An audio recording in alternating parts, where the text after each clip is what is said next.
الحمدللہ رب العالمین والصلاة والسلام علی رسولہ النبی الکریم وعلی آلہ واصحابہ اجمعین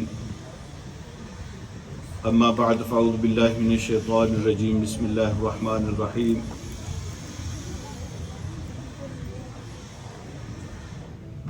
مثل الذین اتخذوا من دون اللہ اولیاء کمثل العنکبوت اتخذت بیتا وَإِنَّ أَوْهَنَ الْبُيُوتِ لَبَيْتُ الْعَنْكَبُوتِ لَوْ كَانُوا يَعْلَمُونَ إِنَّ اللَّهَ يَعْلَمُ مَا يَدْعُونَ مِن دُونِهِ مِن شَيْءٍ وَهُوَ الْعَزِيزُ الْحَكِيمُ صدق اللہ مولانا العظیم اللہم صلی علی سیدنا مولانا محمد وبارک وسلم علیہ صلاۃ سلاما کثیرا کثیرا۔ انشاءاللہ آج ہم 21واں پارہ سٹارٹ کریں گے اور اگلے ہفتے انشاءاللہ سورہ عنکبوت بھی کمپلیٹ ہو جائے گی۔ سورہ عنکبوت کا یہ سیکنڈ لاسٹ رکوع ہے، لیکن 20واں پارہ آج کمپلیٹ ہو جائے گا اور 21واں پارہ سٹارٹ ہو جائے گا انشاءاللہ۔ تو 1/3 قرآن باقی رہ گیا انشاءاللہ۔ 2/3 سے ہم نے گو تھرو کر لیا ہے۔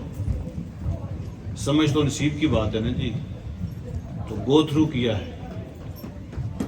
اگر اللہ پوچھیں قیامت کے دن تو کم از کم یہ کہہ سکتے ہیں کہ ہم نے سنا ہے، آپ کی کتاب کو ایک دفعہ ہم نے سنا ہے۔ عمل کی دعا کرتے ہیں، اللہ سے توفیق مانگتے ہیں۔ آج کا رکوع بھی بڑا اہم ہے۔ اللہ رب العالمین فرماتے ہیں ان لوگوں کی مثال جو اللہ کے علاوہ دوسروں کو اپنا کارساز بناتے ہیں، سرپرست بناتے ہیں، دوسروں کو اپنا گارڈین مانتے ہیں، یعنی دوسرے لفظوں میں شرک کرتے ہیں، جو اللہ کو چھوڑ کے دوسروں کو پکڑتے ہیں اپنے گارڈین کے طور پہ۔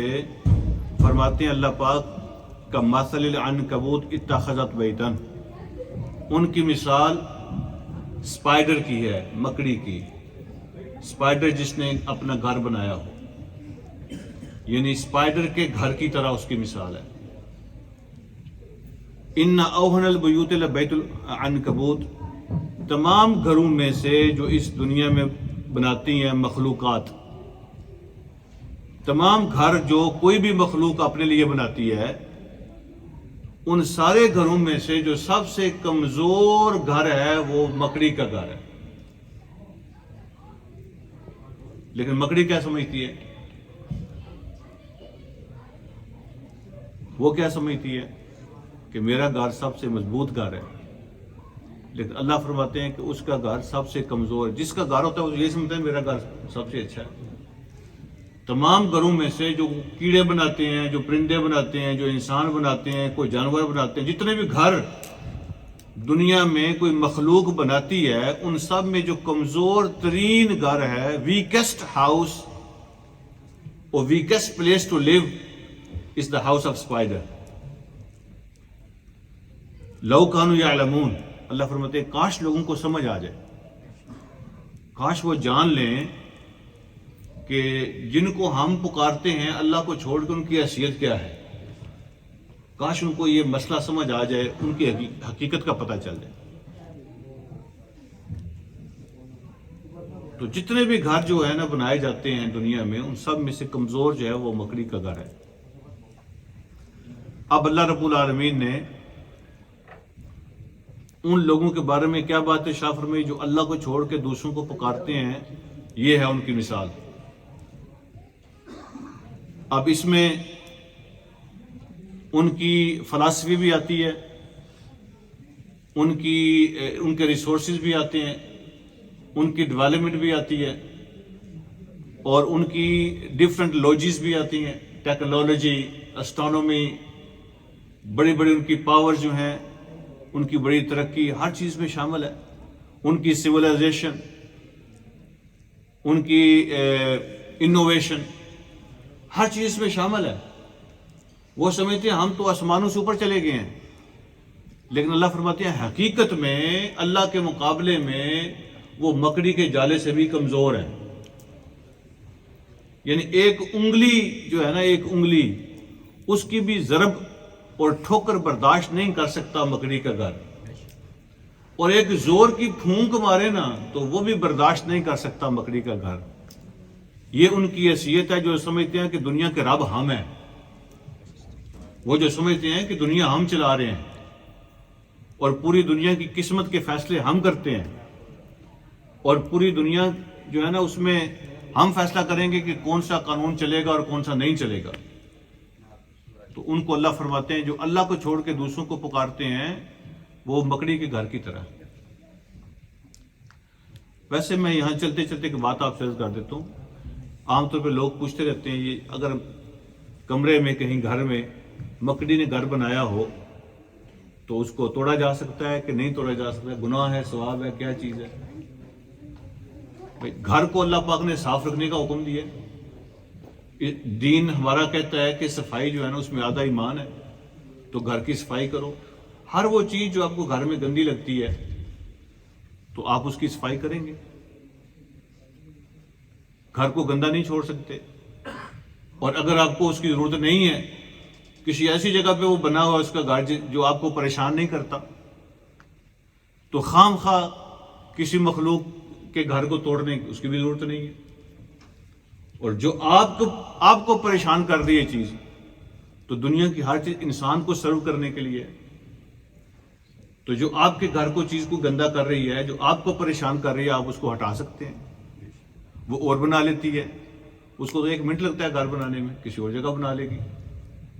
تو اس میں کوئی گناہ نہیں ہے گھر کی صفائی کرنا، اور اگر کوئی گھر میں ایسا جالا بن گیا تو اس کو صاف کرنا۔ تو سبحان اللہ، اللہ رب العالمین نے ہر چیز کو اس میں کور کیا، ہر چیز کو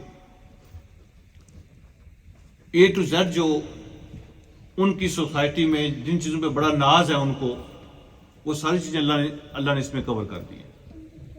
وہ سب کچھ اللہ کے مقابلے میں اتنی بھی حیثیت نہیں رکھتا جتنا مکڑی کا گھر حیثیت رکھتا ہے۔ ان اللہ یعلم ما یدعون من دونہ من شیء وهو العزیز الحکیم۔ اللہ کو چھوڑ کے جن کو پکارتے ہیں، اللہ ان سب کی چیزوں کے بارے میں ہر چیز جانتا ہے۔ اللہ خوب واقف ہے ان کی حقیقت سے، ان کی حقیقت کیا ہے، وہ سپریم حکمت والا ہے۔ وَتِلْكَ الْأَمْثَالُ نَضْرِبُهَا لِلنَّاسِ، یہ ساری مثالیں ہم پھیر پھیر کے لوگوں کے سامنے پیش کرتے ہیں۔ یہ ایگزامپل ہم لوگوں کو سمجھانے کے لیے ان کے سامنے پیش کرتے ہیں۔ وَمَا يَعْقِلُهَا إِلَّا الْعَالِمُونَ، کوئی ان کو سمجھتا نہیں ہے، ان مثالوں کو سبق حاصل نہیں کرتا سوائے ان کے جن کے پاس علم ہوتا ہے۔ تو جن کے پاس حقیقت کو جاننے اور سمجھنے کی سکل ہوتی ہے، جن کے پاس، وہی ان مثالوں سے سبق حاصل کرتے ہیں۔ ورنہ لوگ اس چکر میں پڑ جاتے ہیں، اچھا جی یہ جو مکڑی کا گھر ہے اس کی مثال کیوں دی ہے، یہ کیسی اللہ کی کتاب ہے جس میں اس طرح کی گھٹیا چیزوں کی مثالیں دی جا رہی ہیں، یہ کیسی کتاب ہے، یہ کیسا اللہ کا کلام ہے، وغیرہ وغیرہ۔ جو علم والے ہوتے ہیں، جن کے پاس باتوں کو سمجھنے کی سکل ہوتی ہے، وہ ان چیزوں سے سیکھتے ہیں۔ اللہ کہتے ہیں ہم مثالیں پیش کرتے ہیں، لیکن سمجھتا وہ ہے جس کے پاس سمجھنے کی سکل ہوتی ہے۔ اس کے بعد اللہ رب العالمین ارشاد فرماتے ہیں،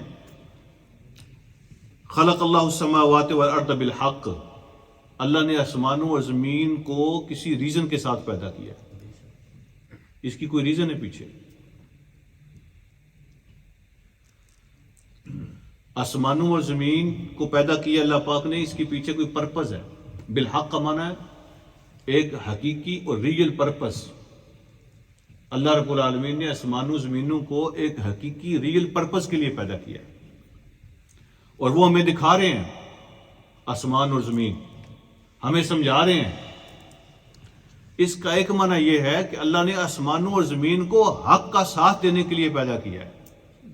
جب دنیا میں کوئی چیز حق ہے نا، حق جو سچ ہے، آسمان بھی اس کی سپورٹ کرتا ہے، زمین بھی اس کی سپورٹ کرتی ہے، دن بھی اس کی سپورٹ کرتے ہیں، رات کی اس کی سپورٹ کرتے ہیں، موسم بھی اس کی سپورٹ کرتے ہیں، جانور پرندے اس کی سپورٹ کرتے ہیں۔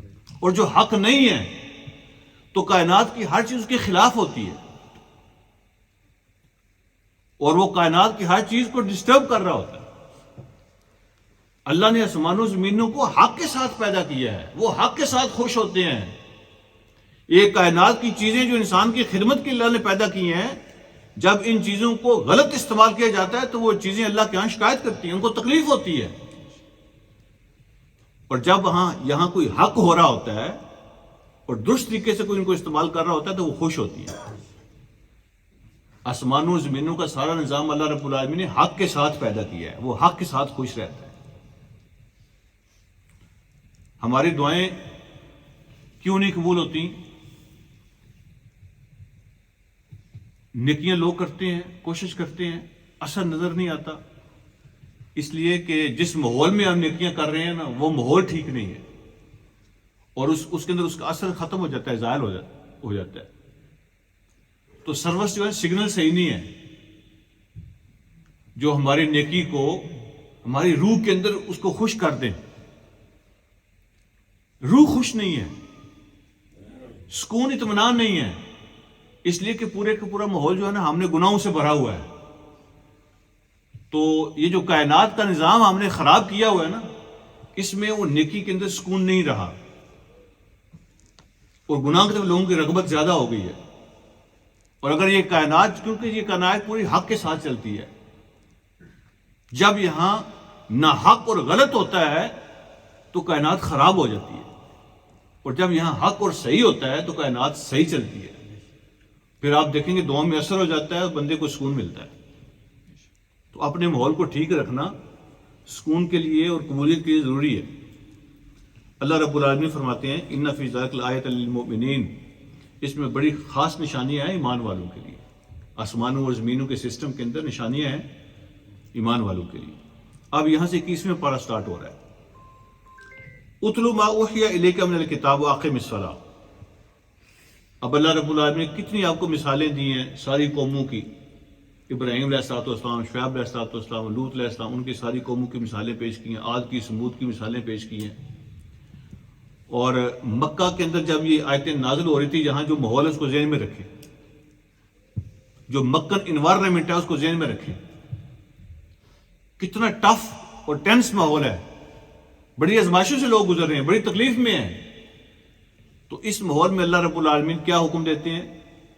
اگر آپ نے اس ماحول کو فیس کرنا ہے تو اس کے لیے آپ کی تیاری چاہیے. وہ تیاری کیسے ہوگی؟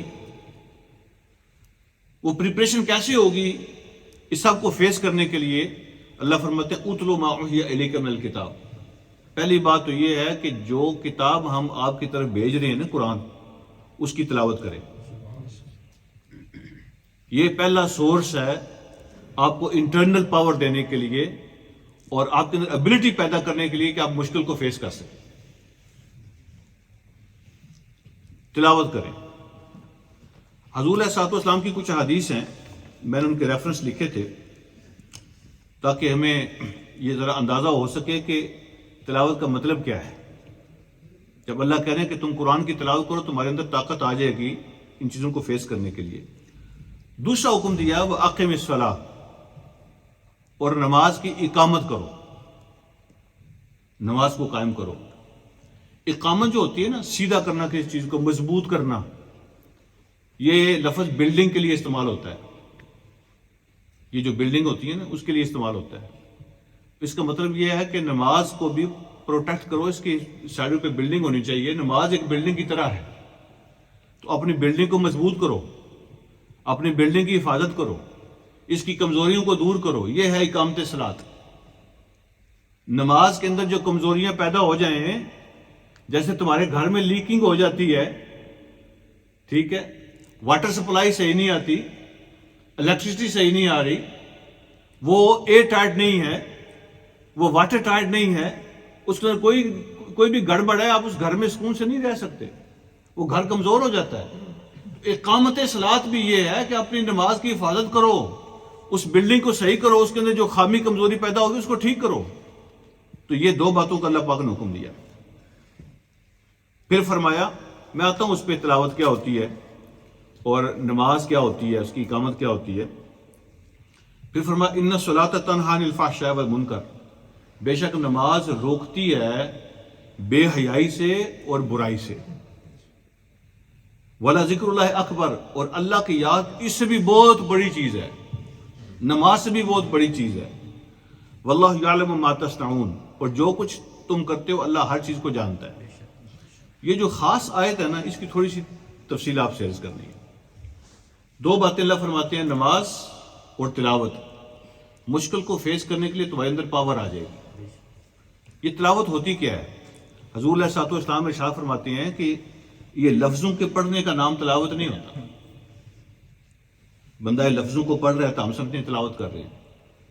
میں نے اتنے قرآن ختم کیے، تلاوت کی ہے. تلاوت کیا ہے؟ تلاوت یہ ہے کہ جب ہم لفظ پڑھ رہے ہیں تو میرے دل کی کیفیت بھی بدل رہی ہے. یہ ہے تلاوت. حضور علیہ الصلوۃ والسلام کی حدیث سنیے، جو پوری دنیا میں اس وقت تک ٹاپ سمجھی جاتی ہیں 3 کتابیں تمام اسکالر کے نزدیک، ان میں صحیح مسلم ہے، صحیح بخاری ہے اور موطا امام مالک ہے. محدثین کہتے ہیں کہ بخاری سے بھی زیادہ موطا امام مالک اوتھینٹک ہے، اور کچھ کا خیال یہ ہے کہ بخاری زیادہ اوتھینٹک ہے. اس میں اختلاف ہے. وہ کہتے ہیں موطا امام مالک، یعنی امام مالک رحمۃ اللہ جو حدیث کی کتاب لکھی ہے وہ موسٹ اوتھینٹک ہے. اس کی ریزن وہ یہ بیان کرتے ہیں کہ امام مالک رحمۃ اللہ علیہ اور حضور علیہ الصلوۃ والسلام کے درمیان 2 بندے ہیں صرف. عبداللہ بن عمر ہیں اور نافع ہیں اور امام مالک ہیں. یہ نبی علیہ الصلوۃ والسلام تک جو چین پہنچتی ہے نا، امام مالک کے اور ان کے درمیان 2 بندے ہیں، اور پھر آگے نبی علیہ السلام آ جاتے ہیں. لیکن امام بخاری جو ہے وہ تو 300 سال بعد ہے نا، ان کے درمیان تو بے شمار لوگ ہیں نبی علیہ السلام تک پہنچنے کے لیے. اس لیے وہ کہتے ہیں کہ امام مالک کا جو چین ہے وہ مضبوط ہے. چین آف نریشن جو ہے نا وہ مضبوط ہے، اس لیے کہ ان کے درمیان میں صرف 2 بندے ہیں. وہ تیسری نبی علیہ السلام کی ذات آ جاتی ہے. امام مالک کے استاد نافع ہیں، نافع کے استاد عبداللہ بن عمر ہیں، اور عبداللہ بن عمر کے استاد نبی علیہ السلام ہیں. موسٹ اوتھینٹک اس کو لوگ مانتے ہیں. لیکن کچھ اور لوگوں کا خیال یہ ہے کہ بخاری موسٹ اوتھینٹک ہے، اور کچھ اور لوگوں کا خیال یہ ہے کہ صحیح مسلم موسٹ اوتھینٹک ہے. اگر ہم سب کو اکٹھا کر لیں تو اس دنیا میں جو 3 موسٹ اوتھینٹک کتابیں ہیں نا حدیث کی، وہ صحیح مسلم ہے، صحیح بخاری ہے، موطا امام مالک ہے. ان تینوں میں یہ حدیث آئی ہے. حضور علیہ الصلوۃ والسلام کا ارشاد ہے کہ وہ لوگ یقرؤون القرآن، جو قرآن پڑھتے ہیں،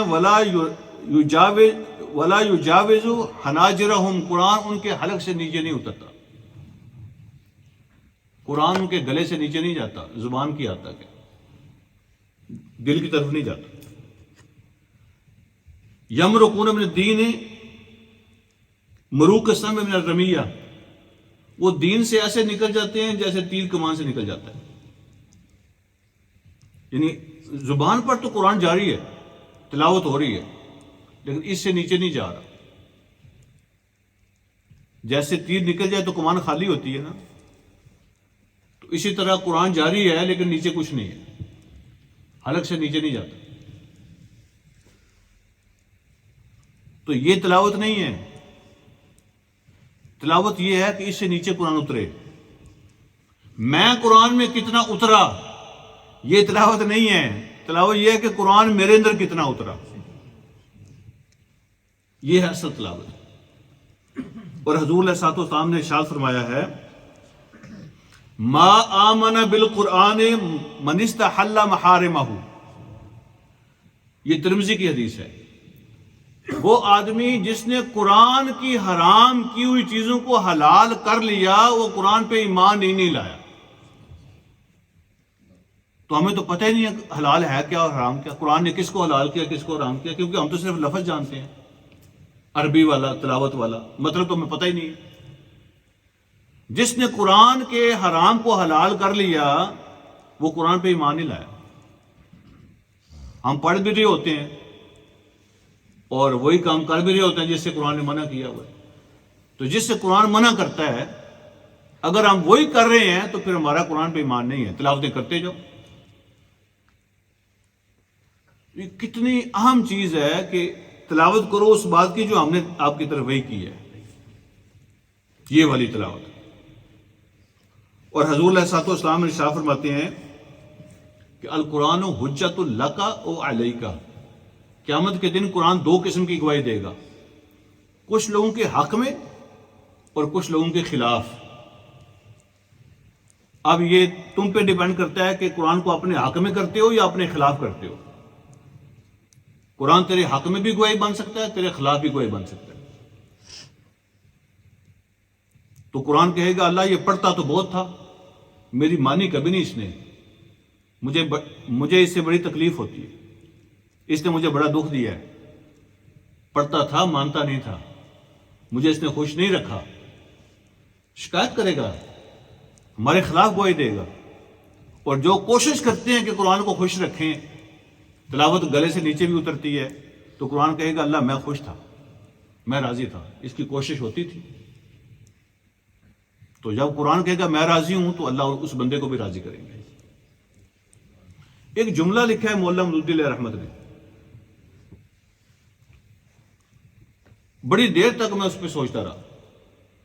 وہ فرماتے ہیں جو بندہ تلاوت کر رہا ہوتا ہے نا لیکن عمل نہیں کرتا، نہ ایک عمل کرنے کا جذبہ ہے، نہ نیت ہے، نہ ارادہ ہے، وہ اس ایکسپرٹ آدمی کی طرح ہوتا ہے جو سارے قانون کو جانتا ہے لیکن وہ اس لیے قانون پڑھتا اور جانتا ہے کہ میں قانون کو مس یوز کیسے کروں. کتنے بڑے بڑے اکاؤنٹنٹ ہوتے ہیں، ہمارے یہاں کوئی اکاؤنٹنٹ بیٹھا ہوا ہے آج؟ کتنے اکاؤنٹنٹ ہیں، لوگ ان کے پاس جاتے ہیں کہ یار ہمیں بتاؤ طریقہ کہ میں نے کیسے کیسے جو ہے نا وہ قانون کو مس یوز کرنا ہے. اور وہ ایکسپرٹ ہوتے ہیں ان چیزوں کو، ان کو پتا ہوتا ہے قانون میں کمزوری کدھر کدھر ہے. ایک بندہ ایکسپرٹ ہے لیکن وہ بتا رہا ہے کہ قانون کو مس یوز کیسے کرنا ہے.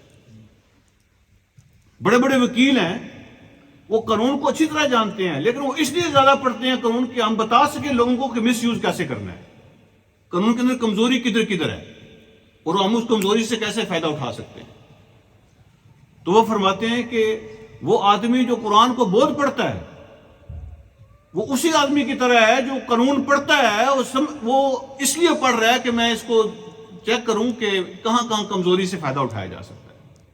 عمل نہیں کرتا، وہ عمل کے لیے قانون کو جانتا ہی نہیں ہے، وہ عمل کے لیے اکاؤنٹنسی پڑھتا ہی نہیں ہے، وہ عمل کے لیے لا پڑھتا ہی نہیں ہے، وہ پڑھتا ہے لا سے کھیلنے کے لیے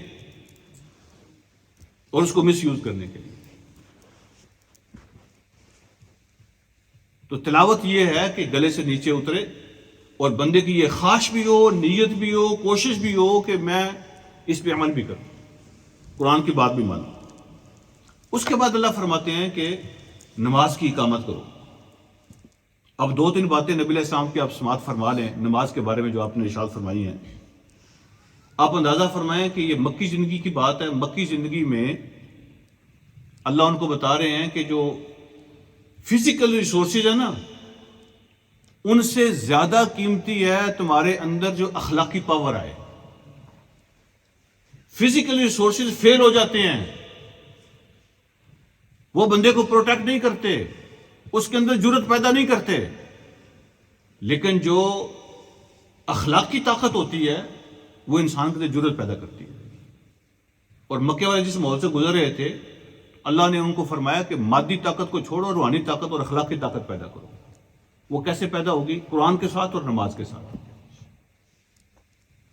حضور علیہ الصلوۃ والسلام ارشاد فرماتے ہیں یہ جو اللہ نے فرمایا نا کہ نماز برے کاموں سے روکتی ہے اور بے حیائی سے روکتی ہے، اس کا ایک مطلب یہ ہے کہ یہ نماز کی کوالٹی ہے کہ نماز ایسا کرتی ہے، اور اس کا ایک مطلب یہ ہے کہ ایسا ہونا چاہیے کہ جو آدمی نماز پڑھتا ہو وہ تو برا نہ ہو، یہ ہونا چاہیے. ایک مطلب ہے کہ نماز ایسا کرتی ہے، دوسرا مطلب یہ ہے کہ جو بندہ نمازی ہو اس کو تو برائی سے رکنا چاہیے نا، ورنہ نماز کا کیا فائدہ. حضور علیہ الصلوۃ والسلام ارشاد فرماتے ہیں کہ وہ آدمی من لم تنہہ صلاتہ عن الفحشاء فلا صلاۃ لہ، جس کی نماز اس کو برائی سے منع نہیں کرتی اس کی نماز ہوتی نہیں ہے. اس کی کیا نماز ہے؟ فلا صلاۃ لہ، اس کی کیا نماز ہے؟ کوئی نماز نہیں ہے اس کی جس کی نماز کے اندر جان نہیں ہے کہ اس کو برائی سے روکے. اور حضور علیہ الصلوۃ والسلام ایک اور حدیث میں ارشاد فرماتے ہیں کہ من لم تنہہ صلاتہ عن الفحشاء لم یزدد بها من اللہ الا بعدا، جس کی نماز اس کو برائی اور بے حیائی سے منع نہیں کرتی تو وہ اللہ سے اور دور ہوتا جاتا ہے اس نماز کے ذریعے سے. وہ نماز اس کو اللہ سے دور کرتی ہے، جس کی نماز اس کو بے حیائی سے برائی سے نہیں روکتی، اس کے اندر جان پیدا نہیں ہوتی. اور حضور علیہ الصلوۃ والسلام ارشاد فرماتے ہیں لا صلاۃ لمن لم لا صلاۃ لمن لم یطع الصلاۃ، اطاعت سے ہے، اس آدمی کی نماز نہیں ہے جو نماز کی اطاعت نہیں کرتا، جو نماز کی بات نہیں مانتا. اس آدمی کی نماز نہیں ہے جو نماز کی بات نہیں مانتا. تو نماز کے اندر ہم کچھ وعدے بھی کرتے ہیں، کچھ اقرار بھی کرتے ہیں، کچھ پرامس بھی کرتے ہیں، تو وہ بھی ہمیں پورے کرنے پڑتے ہیں. جو آدمی نماز کی بات نہیں سنتا اس کی کیا نماز ہے؟ اور حضور علیہ الصلوۃ والسلام ارشاد فرماتے ہیں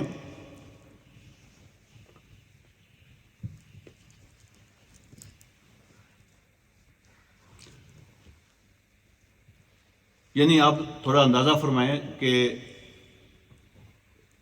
اللہ نے فرمایا کہ نماز بے حیائی اور برائی سے روکتی ہے. تو جس کی نماز بے حیائی اور برائی سے روکے اس کی نماز قبول ہو گئی، یہ نشانی ہے اس بات کی. اس کی نماز قبول ہو گئی کہ نماز پڑھنے کے بعد جس کے دل میں برائی اور بے حیائی سے نفرت پیدا ہوتی ہے، اور وہ کہتے ہیں یار میں ابھی اللہ سے وعدہ کر کے آیا ہوں اور ابھی 2 گھنٹے کے بعد پھر جانا ہے، تو آہستہ آہستہ آہستہ آہستہ اس کے دل میں احساس پیدا ہو جاتا ہے، اور اس کی نماز ایسے جیسے زندہ چیز ہوتی ہے نا روکنے والی، ایسے بن جاتی ہے. تو جس کی نماز اس کو بے حیائی سے برائی سے روکتی ہے نا، اس کے اندر احساس پیدا کرتی ہے، یہ نشانی ہوتی ہے کہ اس کی نماز قبول ہوگی. نماز کیسے بے حیائی برائی سے روکتی ہے؟ یہ اللہ اور بندے کے درمیان ہوتا ہے. وہ کبھی بغیر وضو کے نماز نہیں پڑھتا، حالانکہ مجھے اور آپ کو نہیں پتا میرا وضو ہے کہ نہیں. آپ کو پتا ہے؟ نہیں پتا. میں بغیر وضو کے پڑھتا رہوں، آپ کو کسی کو نہیں پتا، لیکن میں نہیں کرتا اس لیے کہ اللہ نے منع کیا ہوا ہے. یہ تو ایک کفر کے قریب بندہ جان بوجھ کے بغیر وضو کے نماز پڑھتا رہے، یہ قریب من الکفر ہے. یہ بھی اللہ اور بندے کے درمیان ہے. تو نماز کو تیار کرتی ہے کہ تیرا رب تجھے دیکھ رہا ہے. تو ناپاکی کی حالت میں نماز نہیں ہوتی. اچھا ایک بندہ نماز میں کھڑا ہے، اس نے کوئی نیت نہیں کی عبادت کی، آپ کو کیا پتہ ہے؟ نہیں پتہ چل سکتا. یہ اس کے اور اللہ کے درمیان ہے.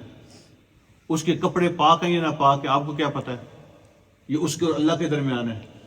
وہ نماز میں کھڑا ہے، غزلیں پڑھ رہا ہے کہ نماز پڑھ رہا ہے، آپ کو کیا پتہ ہے؟ وہ گانے گاتا رہے نماز کے اندر کھڑا ہو کے، کسی کو کیا پتہ ہے؟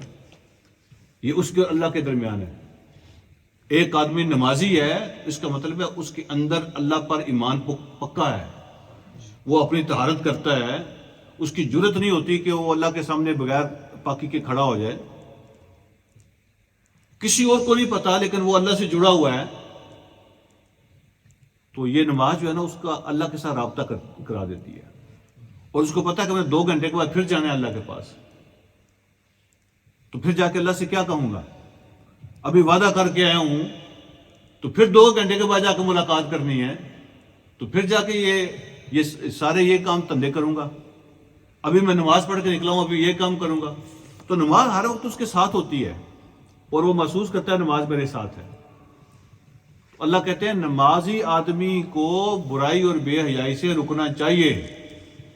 کچھ لوگ کہتے ہیں جی نماز پڑھتے ہیں لیکن پھر بھی سارے کام ہو رہے ہیں، نماز کے اندر وہ جان نہیں ہے کہ لوگوں کو روکے. اصل بات یہ ہے اللہ نے یہ فرمایا ہے نا کہ نماز روکتی ہے، منع کرتی ہے. نماز بے حیائی سے برائی سے منع کرتی ہے، لیکن جو منع نہ ہو اس کا کیا کریں؟ یہ تو اس آدمی کا مسئلہ ہے نا جو منع نہیں ہوتا. اللہ نے اس کو فریڈم دی ہوئی ہے نا، چوائس دی ہوئی ہے. نماز تو منع کرتی ہے. کتنے لوگ ہیں جن کو ماں بھی منع کرتی ہے، باپ بھی منع کرتا ہے، ان کو معاشرہ بھی منع کرتا ہے، سوسائٹی بھی منع کرتی ہے، نہیں منع ہوتے. کچھ لوگ ہیں نا نہیں منع ہوتے. ایک آدمی ہے وہ دوائی بھی استعمال کرتا ہے، کہتے ہیں بیماری ٹھیک نہیں ہوتی، لیکن دوائی استعمال کرنے کے ساتھ ساتھ، میڈیسن لینے کے ساتھ ساتھ وہ سارے کام کرتا ہے جو میڈیسن کے خلاف ہیں، تو میڈیسن کام نہیں کرتی۔ نماز منع کرتی ہے، لیکن منع ہونا اس کا کام ہے۔ نماز کو یاد کراتی ہے، لیکن وہ یاد کرنا اور رکھنا اس کا کام ہے۔ جو منع ہونا نہیں چاہتا اس کو نماز کیسے منع کر سکتی ہے؟ نماز کے ہاتھ میں ڈنڈا نہیں ہوتا، یا نماز کے ہاتھ میں گن نہیں ہوتی۔ نماز روکتی تو ہے، اس کو یاد بھی کراتی ہے، منع کرتی ہے، لیکن رکنا اس نے خود ہوتا ہے۔ تو اللہ رب العالمین فرماتے ہیں کہ تلاوت کرو اور نماز کی اقامت کرو، کمزوریاں دور کرو، نماز کا ماحول بناؤ۔ بے شک نماز برائی اور بے حیائی سے روکتی ہے، منع کرتی ہے۔ اور اگلی بات فرمائی وَلَا ذِكْرُ اللَّهِ اکبر۔ ایک تو ہے نا مسجد کے اندر یا ایک خاص ٹائم، اسپیسیفک ٹائم کے اندر عبادت کرنا، وہ ایک اور بات ہے۔ فرمایا وَلَا ذِكْرُ اللَّهِ اکبر، اور وہ آدمی جو اپنی زندگی میں اللہ کو یاد رکھتا ہے وہ تو بہت ہی نصیب کی بات ہے، وہ اس سے بڑی عبادت ہے۔ اسپیسیفک ٹائم کے علاوہ بھی اللہ کو یاد رکھنا یہ بہت بڑی بات ہے، ایک مطلب یہ ہے۔ دوسرا مطلب وَلَا ذِكْرُ اللَّهِ اکبر، ذرا یہ مطلب سمجھ لیں۔ نماز برائی اور بے حیائی سے روکتی ہے، پھر فرمایا وَلَا ذِكْرُ اللَّهِ اکبر، لیکن جو نمازی ہو جاتا ہے نا تو اللہ رب العالمین اس کو یاد کرتے ہیں، اور جس کو اللہ یاد کرنے لگ جائیں اس سے بڑا نصیب کس کا ہو سکتا ہے؟ یہ مطلب ہے وَلَا ذِكْرُ اللَّهِ اکبر، اور جس کو اللہ کی یاد نصیب ہو جائے کہ اللہ اس کو یاد کرنے لگے۔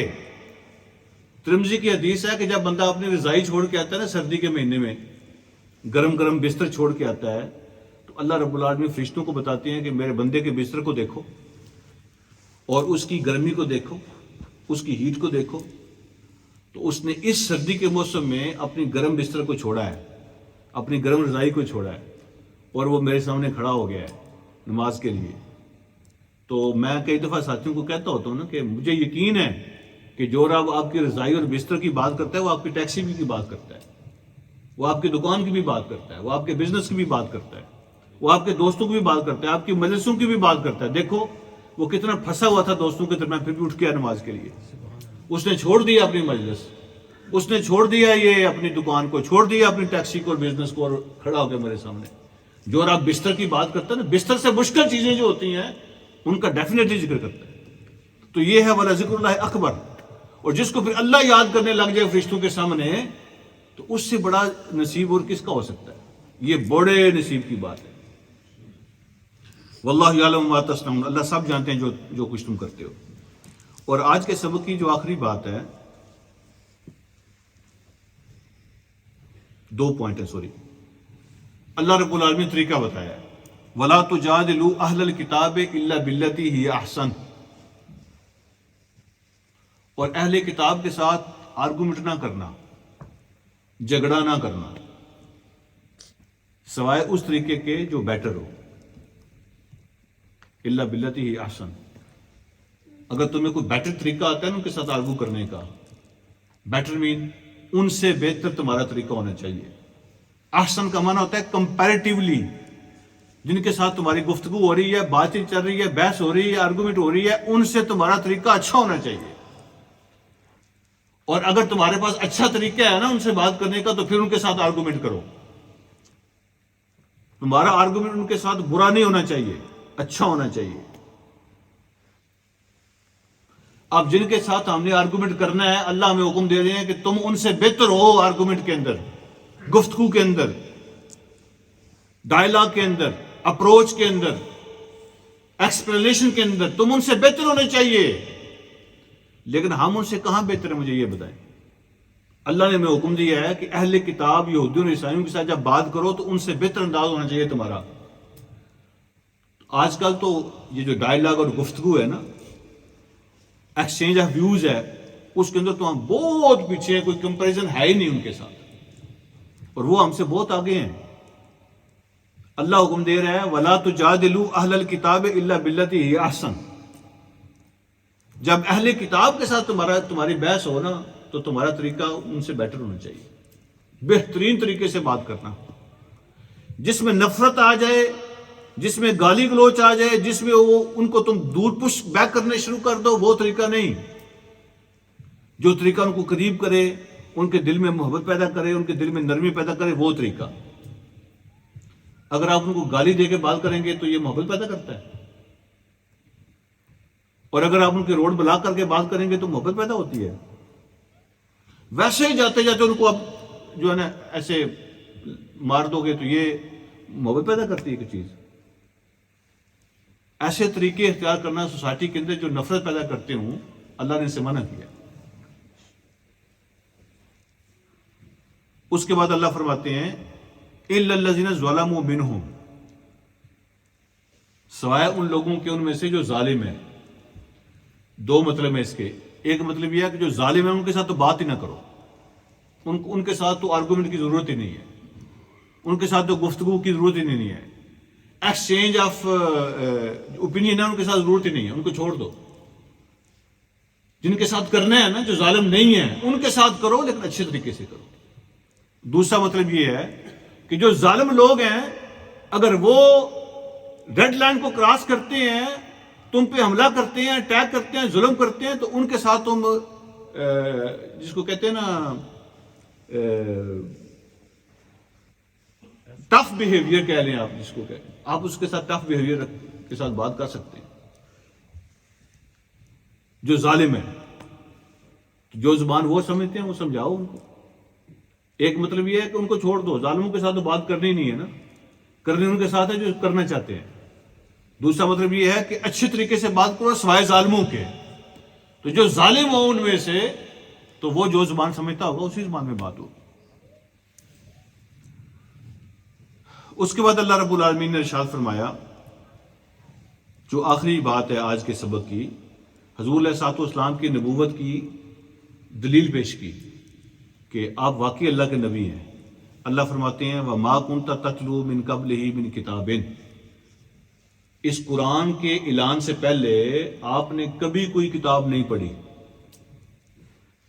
آپ نے کوئی کتاب نہیں پڑھی، آپ پڑھنا نہیں جانتے تھے۔ یہ نشانی ہے اس بات کی کہ آپ اللہ کے نبی۔ 40 سال تک کسی نے آپ کو کتاب پڑھتے نہیں دیکھا، کوئی بھی کتاب۔ 40 سال کے بعد اچانک ایک بندہ ایسی باتیں کرتا ہے کہ دنیا حیران ہے کہ ان باتوں کا کسی کے پاس جواب نہیں ہے۔ بڑے بڑے فلاسفر آپ کے سامنے کچھ نہیں ہے، بڑے بڑے ادیب اور خطیب آپ کے سامنے کچھ نہیں ہے، بڑے بڑے لٹریچر کے ایکسپرٹ آپ کی باتوں کا جواب نہیں دے سکتے۔ لوگ حیران ہیں کہ 40 سال جس کو ہم نے ایک کتاب پکڑے ہوئے نہیں دیکھا، وہ ایسی باتیں کہاں سے سیکھ کے آ گیا ہے۔ یہ اس بات کی نشانی ہے کہ یہ اپنی طرف سے نہیں کہہ رہا، کہیں سے آ رہی ہیں۔ 40 سال تک کسی نے نہیں دیکھا کہ آپ نے کوئی کتاب پڑھی ہو، اور اچانک ایک بندہ کھڑا ہو کے ایسی بات کرتا ہے جس کا کسی کے پاس جواب نہیں ہے۔ سپیچ لیس ہو جاتے ہیں سارے بندے، آنسر لیس ہیں سارے بندے۔ اس کا مطلب یہ ہے کہ it is something else, it's not from ہم، it's from somewhere else. اور دوسری دلیل اللہ نے یہ پیش کی وَلَا تَخُطُّهُ بِيَمِينِكَ، اور آپ نے کبھی کوئی چیز اپنے دائیں ہاتھ سے لکھی نہیں ہے، آپ لکھتے بھی نہیں تھے، کسی نے آپ کو کبھی لکھتے بھی نہیں دیکھا۔ کسی بندے سے آپ نے نہ لکھنا سیکھا ہے، نہ کسی بندے سے آپ نے پڑھنا سیکھا ہے۔ اس کا مطلب نعوذ باللہ یہ نہیں ہے کہ آپ جاہل تھے یا ان پڑھ تھے، آپ اللہ کے اسٹوڈنٹ تھے، اللہ کے۔ آپ نے سب کچھ سیکھا ہوا ہے لیکن کسی بندے سے نہیں، اللہ سے سیکھا ہوا ہے۔ اللہ فرماتے ہیں آپ نے کبھی کوئی کتاب اس سے پہلے نہیں پڑھی، اور نہ ہی آپ نے کبھی کوئی اپنے دائیں ہاتھ سے کوئی لفظ لکھا ہے۔ اگر ایسا ہوتا کہ آپ کو لکھنا بھی آتا ہوتا اور پڑھنا بھی آتا ہوتا تو پھر کیا ہوتا؟ اللہ فرماتے ہیں اذا لارتاب المبطلون، پھر یہ جو جھوٹے لوگ ہیں نا وہ آپ پہ الزام لگاتے کہ آپ نے فلاں سے پڑھا ہے، فلاں سے سیکھا ہے، فلاں سے سیکھا ہے، اس لیے آج ہم ہمارے سامنے آ کے باتیں کر رہے ہوں، ان سے سیکھ کے ہمیں سنا دیتے ہو۔ تو یہ جو جھوٹے اور باطل لوگ ہیں یہ آپ پہ اعتراض کرتے، اس لیے ہم نے نہ کسی سے پڑھنے دیا آپ کو، نہ لکھنے دیا۔ اب کوئی بندہ آپ پہ اعتراض نہیں کر سکتا کہ آپ کا تو فلاں استاد ہے، آپ نے تو اس سے سیکھا ہے۔ ہمیں کہتے ہو میرے پاس فرشتہ آتا ہے، اللہ مجھے وہی بھیجتا ہے، اللہ کہ آپ تو فلاں سے سیکھتے ہیں، فلاں سے سیکھتے ہیں. تو پھر یہ آپ پہ شک کرتے، یہ شک کرتے آپ پر کہ انسانوں سے سیکھ کے آپ ہمیں سکھاتے ہیں. وہ کئی لوگ کہتے بھی تھے کہ آپ تو ہماری کتابیں پڑھ پڑھ کے ہمیں سنا رہے ہیں.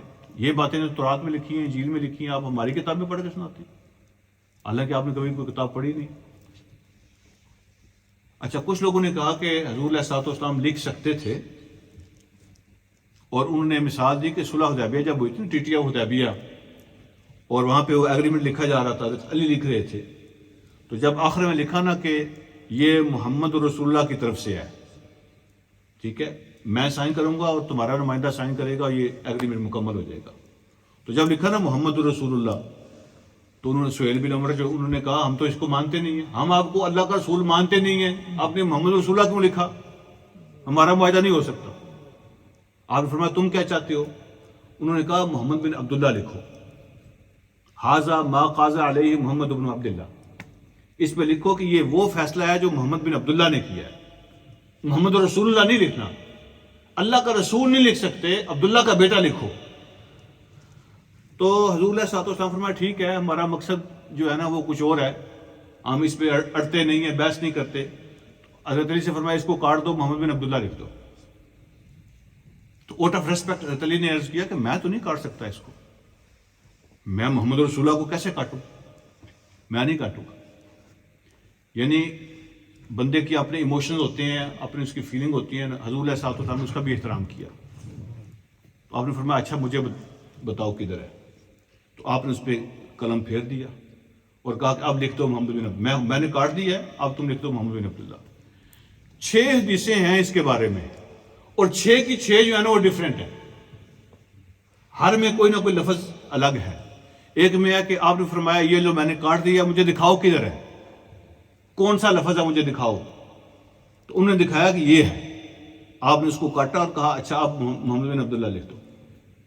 ٹھیک ہے جی، اس کا مطلب یہ ہوا کہ آپ کو پڑھنا نہیں آتا تھا، تو علی نے بتایا کہ یہ لفظ ہے تو آپ نے اس پہ کراس کر دیا. ایک حدیث کے الفاظ یہ ہیں کہ آپ نے کاٹا اور خود لکھا، وَقَتَبَ، خود آپ نے لکھا، حَاذَا مَا قَاضَ عَلَيْهِ محمد بن عبداللہ. تو آپ خود لکھ سکتے تھے، اس لیے آپ نے خود لکھا.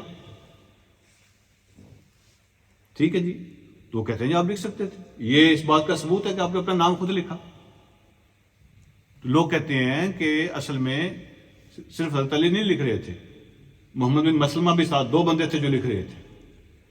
ٹھیک ہے، اور کسی کو یہ کہنا کہ کاٹ کے میرا نام جو ہے نا یہ لکھ دو، تو عام طور پہ یہی کہا جاتا ہے کہ جو بڑا ہوتا ہے نا اسی کی طرف سے ہوتا ہے نا، تو اس نے لکھا، حالانکہ لکھتا کوئی اور ہے.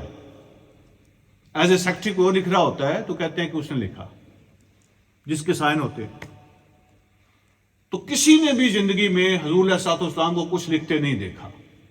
اور وہاں پر جو لوگ کہتے ہیں نا کہ آپ نے خود لکھا، آپ نے خود نہیں لکھا تھا بلکہ آپ نے لکھوایا تھا. اور اگر خود بھی لکھا تھا تو اپنا نام تو عام طور پہ بندے لکھ ہی لیتے ہیں. نام لکھنے کا مطلب یہ نہیں ہے کہ ایک بندہ لکھنا جانتا ہے. نام کی حد تک کوئی بندہ اپنا نام لکھ دے تو اس کا مطلب یہ نہیں ہے کہ یہ بندہ لکھنا جانتا ہے.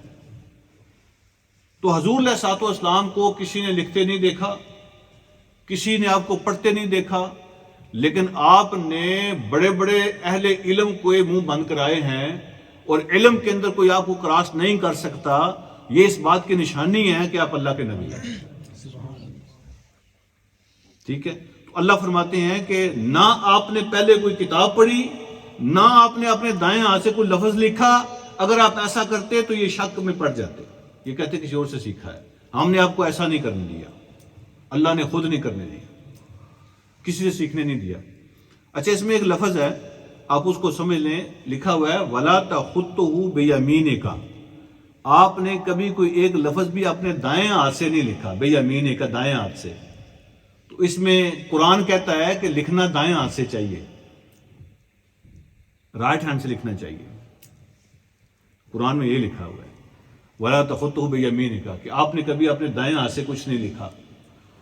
اگر ہاتھ میں کوئی مسئلہ نہ ہوتا تو قرآن کہتا کہ آپ نے کبھی لکھا نہیں ہے، بس بات کرو، دائیں سے لکھو یا بائیں سے لکھو، کسی ہاتھ سے بھی لکھ سکتے ہیں، کوئی منع نہیں ہے. آپ لیفٹ ہینڈ سے بھی لکھ سکتے ہیں، لیکن قرآن نے اسپیسیفکلی رائٹ ہینڈ کا ذکر کیا ہے، وَلَا تَخُطُّوا بِيَمِينِكَ، آپ نے کبھی دائیں ہاتھ سے کوئی چیز نہیں لکھی. تو اس کا مطلب ہے لکھنے کے لیے دائیں ہاتھ ہی استعمال کرنا چاہیے. قرآن کی ریکمنڈیشن ہے کہ جب آپ لکھیں تو لکھنے کے لیے آپ کو رائٹ ہینڈ استعمال کرنا چاہیے، کیونکہ اللہ رب العالمین نے حضور علیہ السلام کے لیے یہی لفظ استعمال کرنا ہے کہ آپ نے کبھی کوئی چیز رائٹ ہینڈ سے نہیں لکھی. تو لوگ لیفٹ ہینڈڈ بھی ہوتے ہیں، ہم یہ نہیں کہتے حرام ہے یا کوئی گناہ ہے، لیکن اللہ رب العالمین نے لکھنے کے لیے رائٹ ہینڈ کا ذکر ہی کیا ہے. تو انشاءاللہ یہاں سے اگلے ہفتے بعد کو شروع کریں گے اور سورہ عنکبوت کمپلیٹ ہوگی. اس کے بعد انشاءاللہ سورہ روم کی باری آئے گی. آج کے سبق کے بارے میں کسی کا کوئی سوال ہو یا جنرلی کوئی سوال ہو تو پلیز سوال کر سکتے ہیں. جزاکم اللہ خیر.